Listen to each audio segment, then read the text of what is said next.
Hey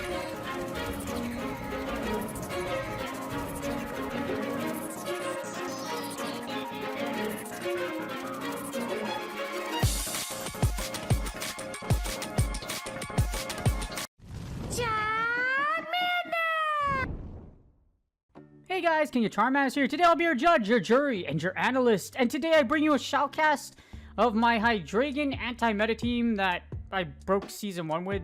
Season 1's Master League Classic meta, which used to be Open Master League, but it's now Master League Classic. Way back in Season 1, I was the first and only person to do so far.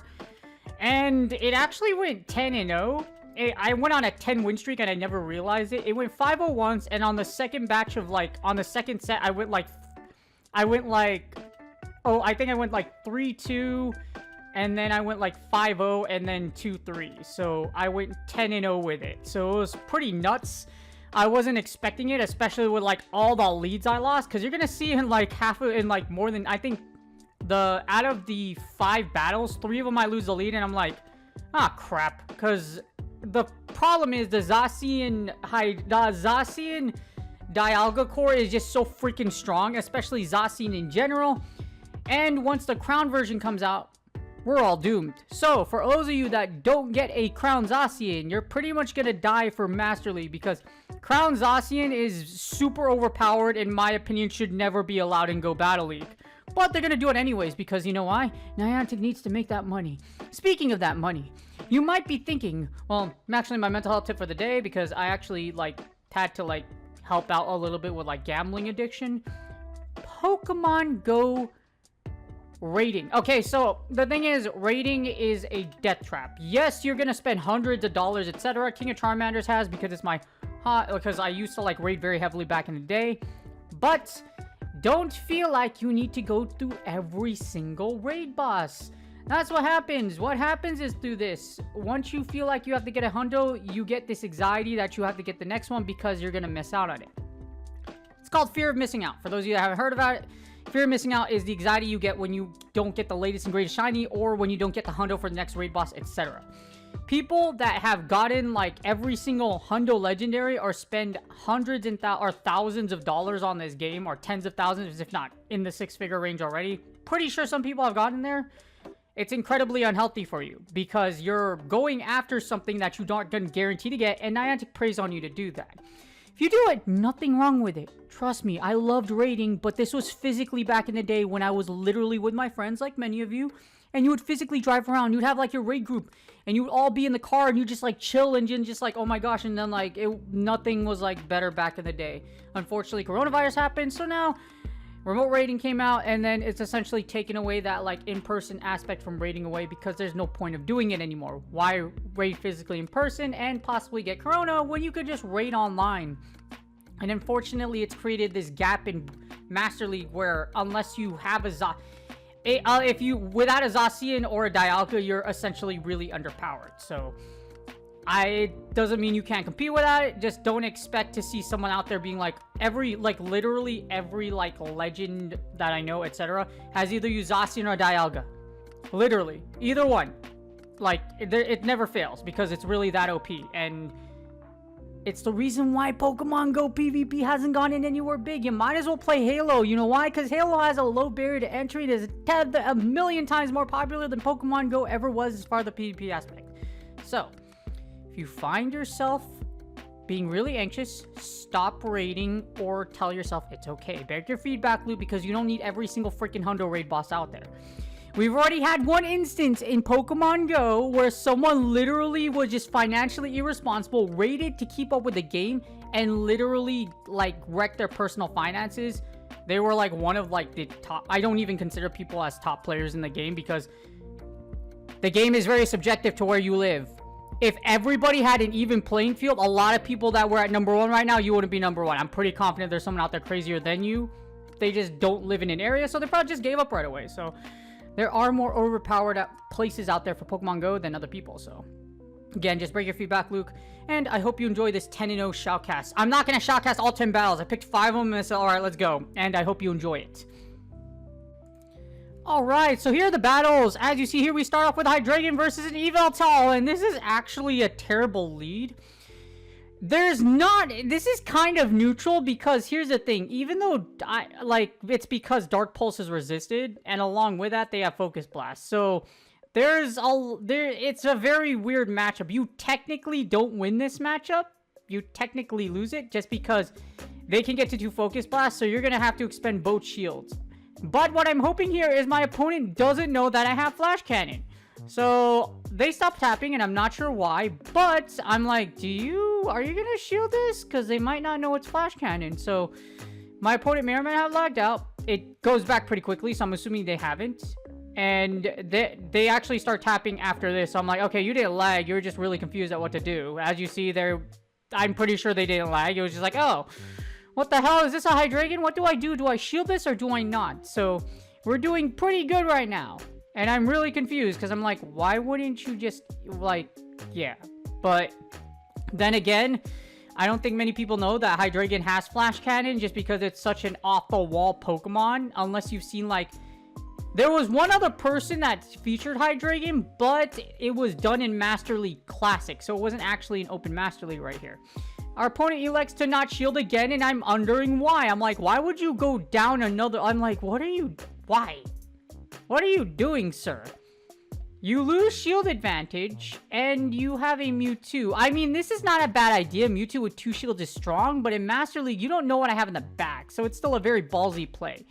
I'm going to fire off Side Strike, but I'm pretty comfortable right now. We have a whole Mewtwo, and we have a whole Rhyperior to back us up right now, so this is pretty much GG's. My opponent elects to start shielding now, and my brain is like, dude, why didn't you just shield before? Because it would have been very valuable for you to shield, because Side Strike, as you saw in that Excadrill, does really big damage.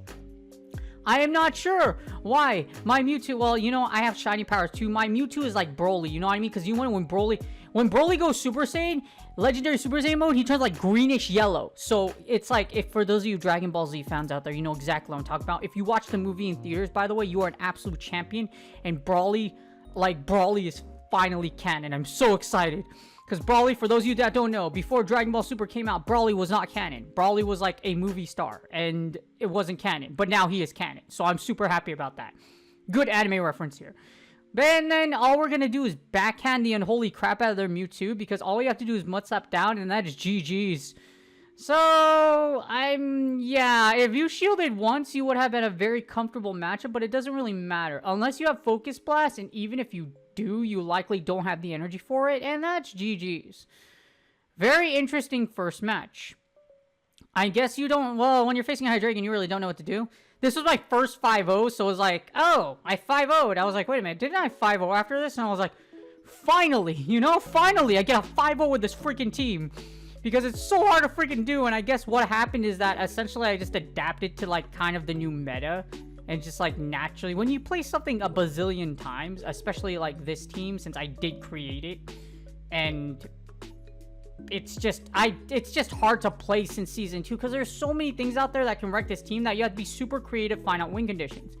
In this case, we win this lead. So, Mewtwo versus Hydreigon, Side Strike doesn't do a lot of damage.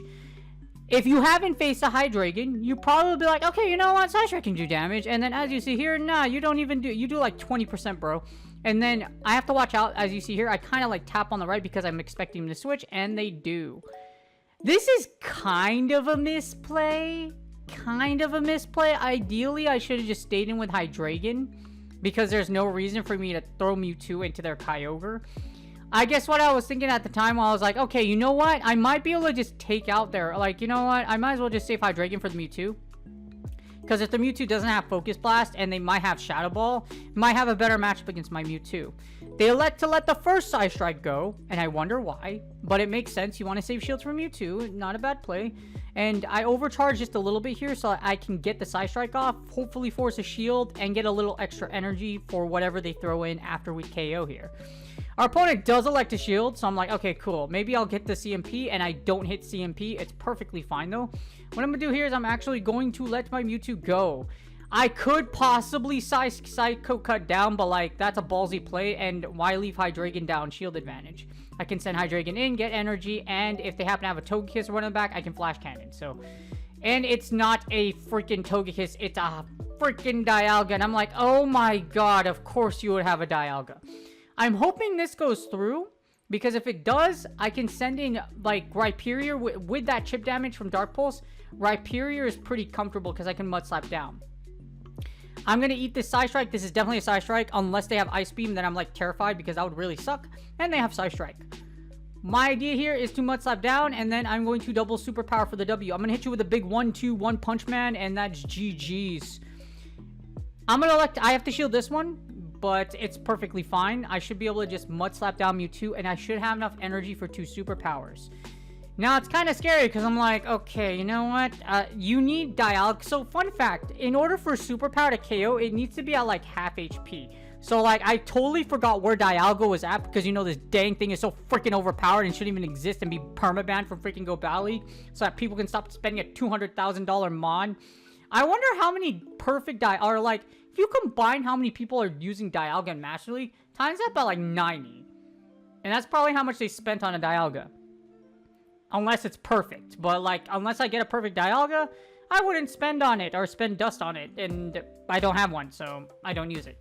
I've actually never used Dialga to climb in Master League. I used it for a short amount of time, but it was a crappy one. And I've never used it since. So, it was like, I don't like this and I don't.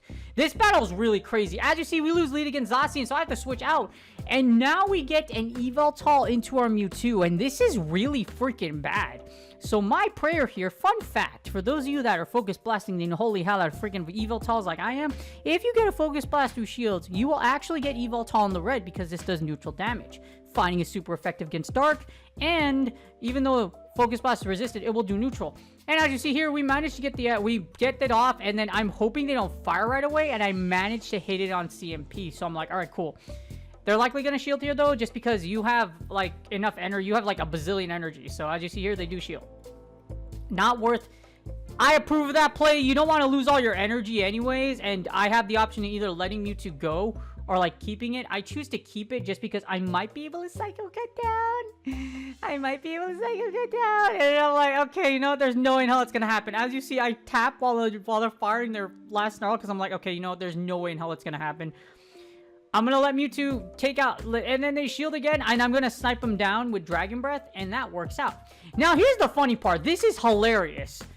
So, I'm pretty screwed right now, but watch what happens. This is incredible. For those, watch what happens. This is really dumb. Like, I was like, this whole time I was going, I was like, oh, you're not going to fire. Oh, you're not going to fire. Oh, you're not going to fire. You know what? They let me, I like the idea of getting to 100 energy, but you overcharge for 1, and 2, this actually kills. So Flash Cannon will fire through the freaking...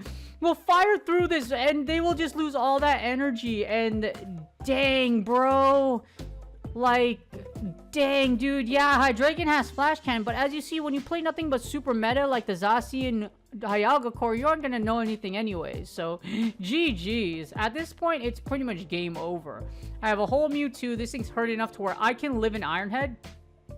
But all I'm going to do is send a Mewtwo just to sponge all the damage here. Mewtwo will eat an Iron Head, but I should be able to Mud Slap down for the W, and that's GG's. Yes, Hydreigon has Flash Cannon, and the kill range is pretty high, but it's still very dicey. And as you see here, we just took out someone that used the Zacian Dialga core with an Yveltal and just made them cry. Dang, you just ate a flash. Yeah, you know what? Flash Canning these overpowered fairy dogs are so much. I love doggos, but I hate fairy doggo, so fairy doggo must die. And as you see here, nothing would be complete without King of Charmanders attempting to focus blast a Dialga, especially if that's a Shundo. But unfortunately, they stay switch into their Giratina. Now what happens here is I like Mewtwo versus Giratina. Yes, it's weak against ghost types. However, Mewtwo's Psy Strike does so much damage, you actually pressure Giratina's shielding. So all I'm going to do is Psy Strike down, and what I'm hoping would happen here is that my opponent either just lets it go or we get both shields. As you see here, I'm like, all right, you know what? I'm going to shield this. I want both shields because what I can do is I can grab the second shield, and then I can send in Hydreigon to sponge the Shadow Ball or the Omnis Wind. Since they attempted a Shadow Ball me right there, I know it's likely that this Giratina O doesn't have Dragon Pulse, so Hydreigon should be pretty safe. We're going to Psy Strike. We take the second shield, and I'm like, let's go. Now, sadly, they're going to farm down my entire Mewtwo. And instead of farming it down, they elect to blow their energy. I'm like, why? Why would you do that, good sir? Well, I'm guessing they weren't actually counting my side strikes, but at the same time, I don't disapprove of that play because you could be, like, if you get hit by another side strike, you lose switch. So, as you see, we're going to Dragon Vet down completely. And what we're going to do here, we should be able to fire off a Dark Pulse, and then Rhyperior can hopefully close out. If there is a freaking Kyogre in the back, I am screwed. Somewhat. And I called it into existence. Welcome to the Dialga Giratina Kyogre team that was oh so overpowered way back in the day, and it still is to this day. Dark Pulse will go off. Remember, like I mentioned before, Kyogre can never get to a Blizzard at full HP. It needs an energy advantage in order for it to get a Blizzard against Hydreigon, because Blizzard takes so long to get to. I'm going to eat a Surf here. That's perfectly fine. All I'm going to do is just, I'm going to Dragon Breath down here.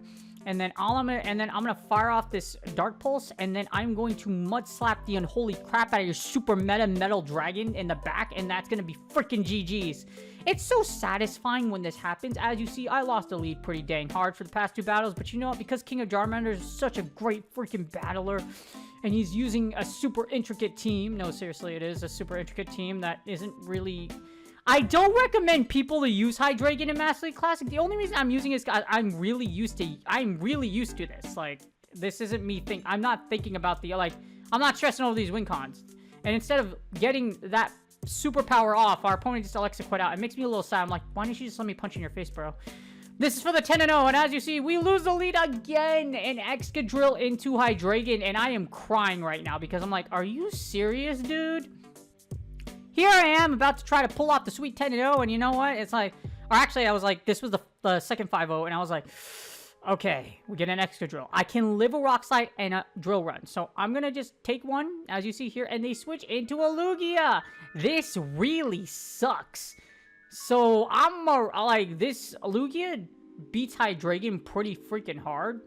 Yes, they elect to eat the Dark Pulse, and I'm hoping that what happens here is I can, like, I switch into Rhyperior into Lugia. This looks like a bad idea, but the thing is, I don't want Mewtwo to go against Lugia, and at the same time, I resist both Sky Attack and Aero Blast. So, I kind of use Rhyperior as a wall. I will do this very few times. And as you see here, I fire the Rock Breaker. Maybe they don't shield it, because what's going to happen, they're going to send in their Excadrill, and then I'm like, okay, they're going to send in the Excadrill, they're going to take out my Rhyperior, which is the play right here.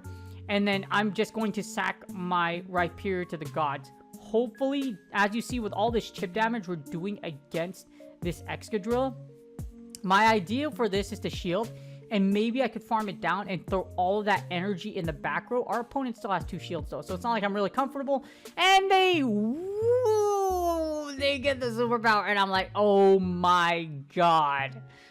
Oh my god. I was like, I was pretty dang salty. I was very impressed, but at the same time, I was extremely salty that I was like, oh crap. They caught the superpower, and I was like, facepalm. Like, super facepalm. Like, Shin-Chan facepalm. Although Shin-Chan doesn't Shin-Chan facepalm. Shin-Chan just Shin-Chan. If you know what I'm talking about, Shin-Chan is a hilarious show. And I saw all on Adult Swim. It was freaking funny. As you see here, I'm in a lot of trouble right now because we have a whole Excadrill to deal with. And at the same time, I'm really hoping I'm able to break this second shield. We have a Mewtwo. And it has 2 shields. I'm in a lot of trouble right now. So I'm like, okay, I am in danger. Hopefully they don't shield this. And they shield. And I'm like, okay, crap. So what's going to happen here, or what my game plan is I'm basically going to be able to farm down this Mewtwo and get some extra energy with my Mewtwo. So there's a Side Strike. However, it should kill in this range because Hydreigon is so hurt. We're going to send in our Mewtwo. And it's at the point to where literally I can Psycho Cut down this freaking Excadrill for the W. This is hilarious. I'm like, did I really just make this work? I made it work. For the 10-0, we are going to delete. Yes, I'm talking about Matt Hardy. If you like the broken Matt Hardy given, like, oh my gosh, like if you guys watch wrestling, like broken Matt Hardy was so goated back in the day. He's still goated now. Matt Hardy is a G. The Team Extreme is like one of my favorite teams of all time, and I have to stop deleting. Well, I'm about to delete this freaking dive Mewtwo from the face of the planet. I elect a double Side Strike just for the W because I don't know if this thing has like Shadow Ball or something like that. So the safer play is to just double Side Strike, and that's GG's. Hope you guys enjoyed the battles. As you see, Team Extreme, I jump off the ladder and I go off on an insane 10-0 run. which happened, and I finally 10-0'd against this freaking Season 10 Master League Classic Mega Meta. GG's. And that's, well, I said like GG's like 15 times. And honestly, it's really hard to GG's all these Zacian Dialga cores running around. I wonder who thought it was a good idea to make Dialga so freaking overpowered and go Battle League. Like, I really wonder, like, who the heck, like, designed, like, this system and thought it would be a great idea. Oh my god, it's so unique, yay! But, you know, like, Master League is essentially, like, pay to win. You pay to win or spend hundreds of hours, or if not tens of hours. Actually, no. Because, like, yeah, if you're going to power up stuff, you have to play for quite a bit. So, it's not like Halo or, like, Apex or Valorant where you can kind of just, like, hop in, level up, and then play ranked. For Go Battle League, it's like, okay, use at your own risk, or go get COVID at your own risk. Spend a lot of money and time walking around. If you even have a good spawn area. Because obviously rural players are totally able to like get as much Stardust as everybody else, right? Or if your like first Pokestop is like miles away. And yeah. GG's. So I hope it gets better. I hope y'all enjoyed this 10-0 with Hydreigon. Unfortunately, like I mentioned, even though I'm playing it as well as you see here, I don't recommend people to do it because unless you are really used to it, you might not think about flash canning or like going for like flash cannon plays like the way I do, or like formulating. Like I kind of did it, like I mentioned, I don't think about plays. I kind of just laterally go with them. Sometimes I do, just like here and there, but I'm not ever stressing about Pokemon Go PvP nowadays. Especially since like, you know, mega meta. But I hope you guys enjoyed the shoutcast. Do me a huge favor. You see next to these two Charmanders right here. If you would please hit the sub box. It's totally free. Liking and subscribing is totally free and it really helps out the channel. Really appreciate my current subscribers. Good luck on your Go Battle League sets. And I will see you guys on the next video when hopefully Master League Classic is finally over.